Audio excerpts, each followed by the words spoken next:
Hey guys, what's going on? Welcome back to another episode of Form Check Friday, the show where we take your user-submitted videos, we throw them up on this screen here behind me, and I'm going to take a look at them and help you guys try to become better, more efficient lifters, let you guys know if I can pick anything out that helps you to improve your technique. So a couple of housekeeping things before we get started.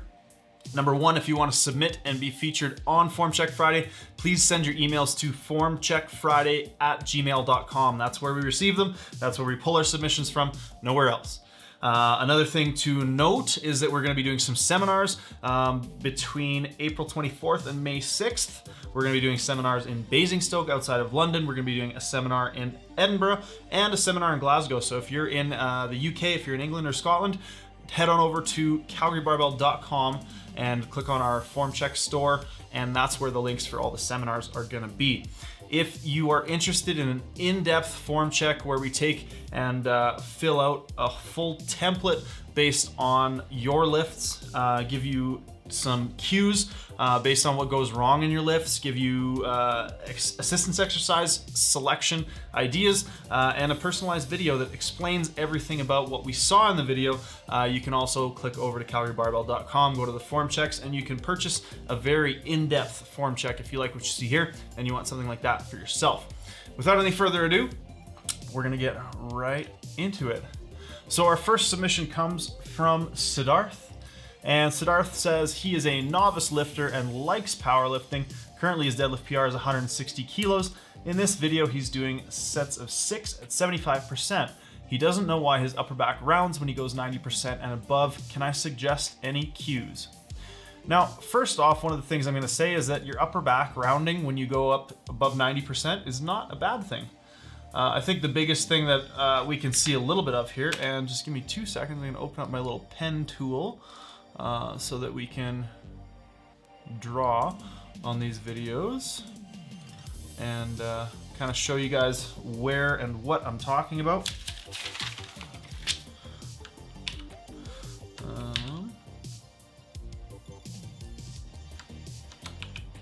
There we go. Okay, so right as you initiate the lift, we're just losing position in the lats here. So what we need to do is we need to try to pull these shoulder blades down the back. And I'm sorry, this is yellow, you kind of can't see, but pull the shoulder blades down the back. As you can see, we're kind of out in front of the bar here.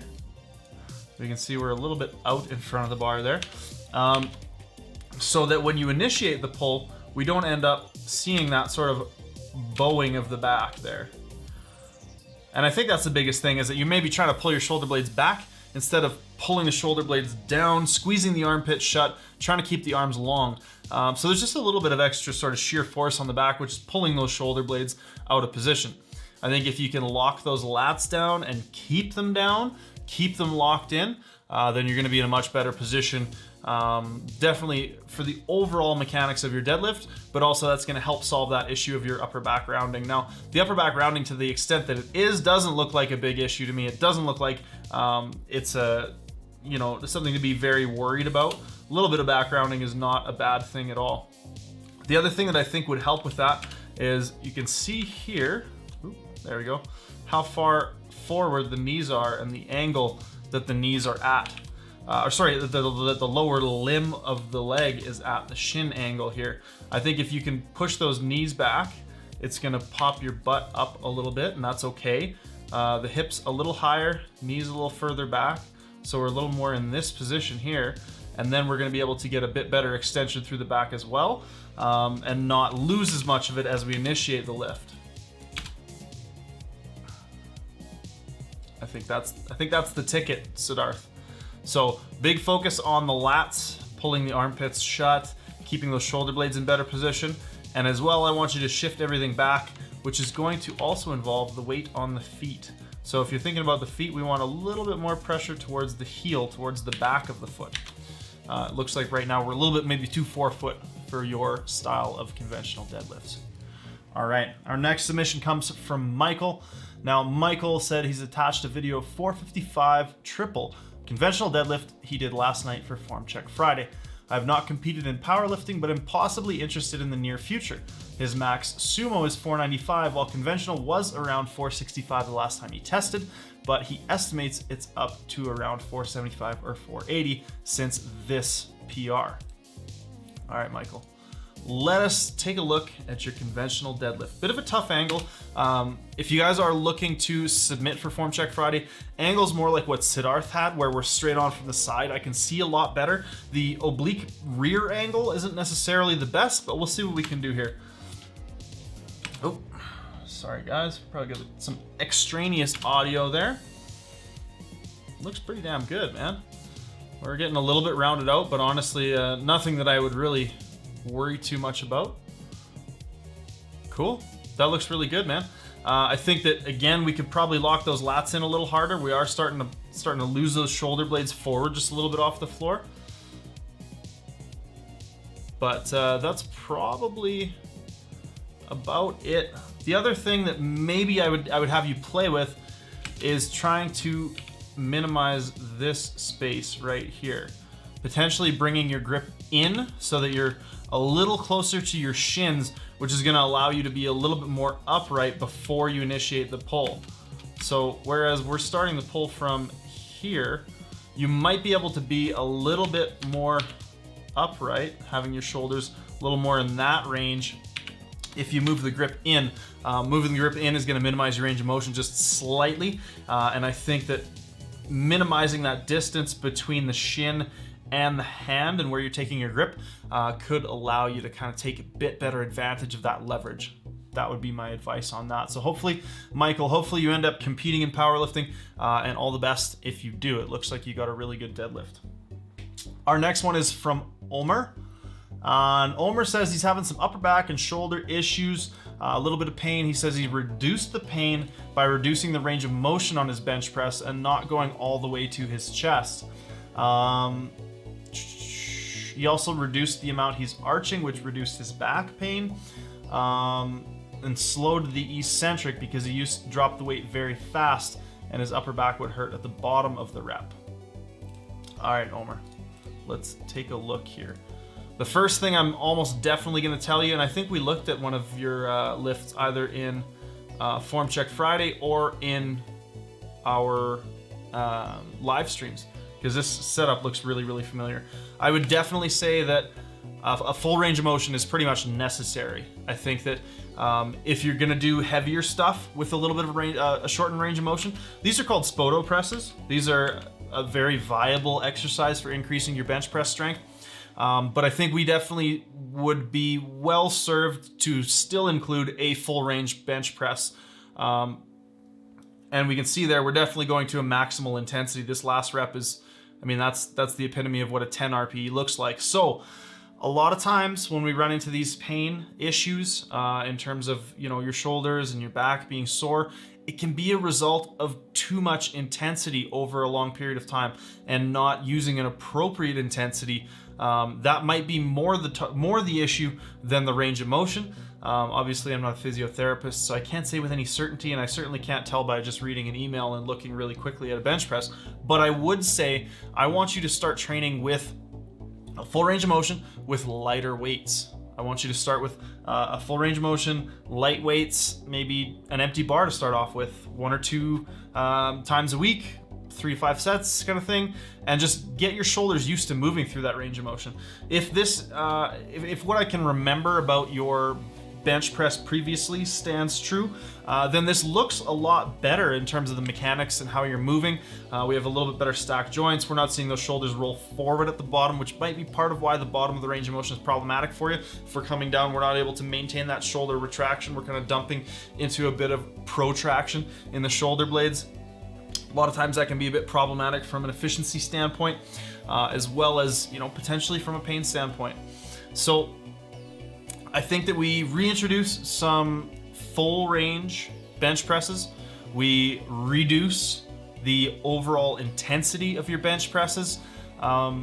my coach Mike T posted something just the other day. I can't remember if it was a blog post or what it was, but the general sentiment was that we can facilitate the body getting stronger. We can facilitate getting better at these movements. We can produce all of the necessary conditions for the body to adapt and become stronger, but we can't force it to do so. By piling more and more weight on the bar, we're simply cutting down on the amount of adaptation that we're allowing to occur because we're overdoing the fatigue.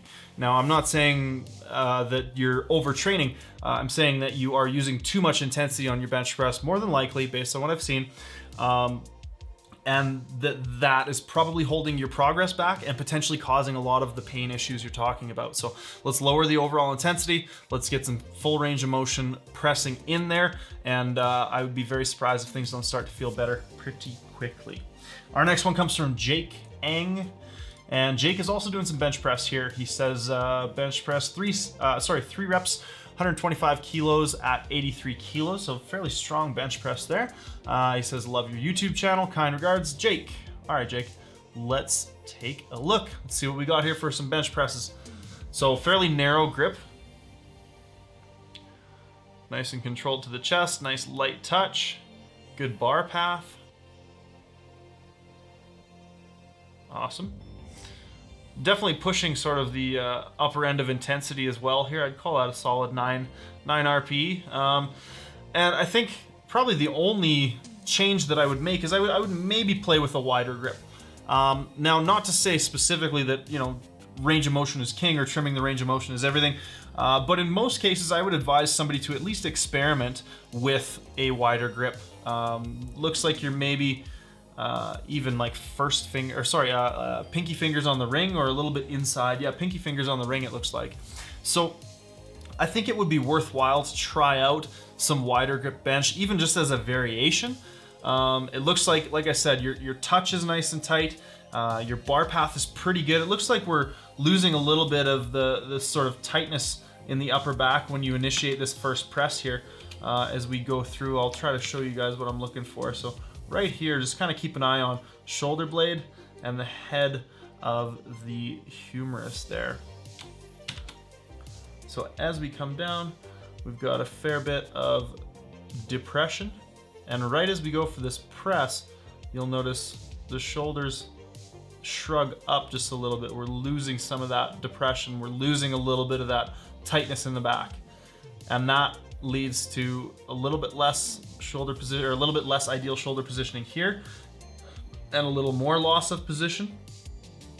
And then as we go through the set, on this third rep specifically, we're starting to see those shoulders really sort of lose that external rotation, and we're starting to see those elbows flare out more and more aggressively, bringing the bar back further. Now, we definitely want to see that bar come back over the shoulders as we press. That's kind of an ideal bar path.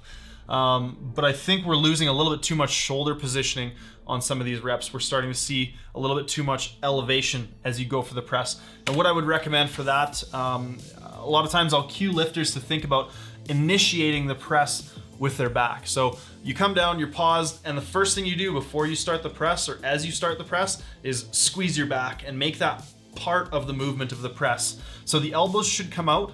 We will see the bar travel backwards over the shoulders, but we won't see the shoulders themselves elevate. I talk a little bit about this sometimes in seminars and sometimes when I'm coaching people, but I talk about trying to think of and create the ability to have what I call independence of joints. So we want to be able to flare the elbows without the shoulders coming up, right? When we think about trying to move the bar back, a lot of the times people will shoulders up, elbows up. We want to be able to keep the shoulders depressed and allow those elbows to flare a little bit without that movement of the shoulder blade and the head of the humerus there. So hopefully I've adequately explained that for you. I would try keeping a little bit more tightness in the upper back, and I would experiment with some wider grip, even just as a variation once a week, and see how that strikes you by minimizing that range of motion. Maybe there's something there. Our last submission for today comes from Rygo. Rygo's doing an AMRAP squat with 86%, and he's interested in my feedback. Oops. There we go. Perfect. All right, Rygo, let's see what we got here. moment of contemplation. All right, we'll take a look at this walkout. Very, very close grip on the bar. Let's see how that plays out for him. We're pretty sort of, okay. Yeah, so we're pretty protracted in the shoulders. Looks like we're getting a little bit loose in the bottom. Knees are kind of rocking forward in the hole. We're having to kind of regain positioning. Let's watch the foot here. See if we get, yeah, a little bit of rise in the heel.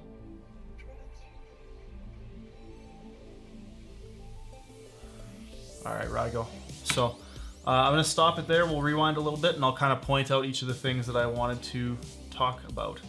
So number one, these shoulders, very protracted. Now the shoulders being forward like that are gonna make it very hard to kind of tie everything together in your back and trunk. Ideally, we want those shoulder blades retracted and depressed. In this position, we're very much elevated and protracted, which is kind of the opposite of what we generally want to see here. And I think part of that is because we're really squished in here with the grip width. I think we could probably widen the grip a little bit, and that would allow us to get a little bit better shoulder position. Now that's to start with. So I think that would be something that I would play with first and foremost, and then let's move through the rest of the squat here. So as we come down, and I'll see if I can catch it here, right about here, we start to see the knees really track forward and really sort of pop forward as you hit the bottom. Now this can do a couple things. It can mask depth when the knees pop forward. It generally sort of displaces everything forward instead of keeping the knees consistent and allowing the hips to travel below, which is going to give us an easier time with getting depth, hip crease below top of the knee being depth. Clear that. So let's just take a look at what happens with Rygo's knee here as we move through the rest of the squat. So really aggressively pops forward, and then that would be a tough call for depth, honestly. We've got top of, oh, sorry, forgive my crappy drawing skills I'm working on here. Top of the knee and the hip crease. So it would be probably a 2-to-1 decision. Now, I think part of that is because everything's falling forward in the bottom. Now, this might all start with that upper back positioning that I was talking about, but I would, as you get to this point in the squat, I would think about stopping the knees there, keeping them consistently stuffed there, and just pushing the butt down. Now that you might need to kind of force the knees out a little bit as you achieve depth to help maintain that position without everything kind of falling forward. But it is going to be pretty essential at this point because we're not, I mean, we're right on the line with depth. The other thing that we're seeing here is as you pop forward, we can see, I just want you guys to watch the feet here. Watch the heel right as we get into the bottom, popping forward onto the toes. You can see that small lift. It's very subtle, but everything kind of pops forward. So there are a lot of cases where I try to tell people to keep their knees forward because we're getting into sort of a squat morning position. But I think in this case, the knees are going a little bit too forward. Now, you might be better served with a wider stance. That's sometimes something that can help people kind of sit down into the hips instead of popping forward into the bottom, and can help people get a little bit better depth. But that's kind of my breakdown here. So I would start with upper back and bar positioning, upper back and hand positioning. And the next thing I would do is work on the mechanics of the bottom position of your squat. Because as we get to here, great, and then boom, everything kind of pops forward, we smush, we flatten a little bit, and I think that's really sapping your power. You can see how much you're having to struggle to regain position. Let's go a little later into the set, and yes, we're starting to get a little bit squat morning, we're starting to see that bar roll and pull your upper back further out of position. It's actually kind of cool to see an AMRAP because we can really see how things break down, and on that last rep there, I'm willing to bet those heels are up a fair bit. Yeah, we can see you struggling to hold position. Bar's way out ahead of midfoot there. If we look at bar position versus where the feet are, we got a fair bit, super scientific, accurate drawings here, but we've got a fair bit of sort of frontal plane difference between the bar position and midfoot. So we're starting to lose a lot of power there. And yeah, so that would be what I would tackle on that squat. It looks like you have a lot of strength. It looks like you have a lot of sort of really good base mechanics, but I think there are a few tweaks that you could make to make your squat that much more efficient and to sort of mitigate some of these issues that are cropping up for you. Anyways, guys, that is it for Form Check Friday. I want to thank everybody for tuning in, for watching through with me. If you have any questions, please go ahead and leave them in the comments below. I'd be happy to answer any questions from anybody featured in the video. If you want me to go more in depth into something, if you're watching the video and you saw something or you agree, disagree with me on some of the critique that I made, please feel free to open up a respectful discussion in the comments below.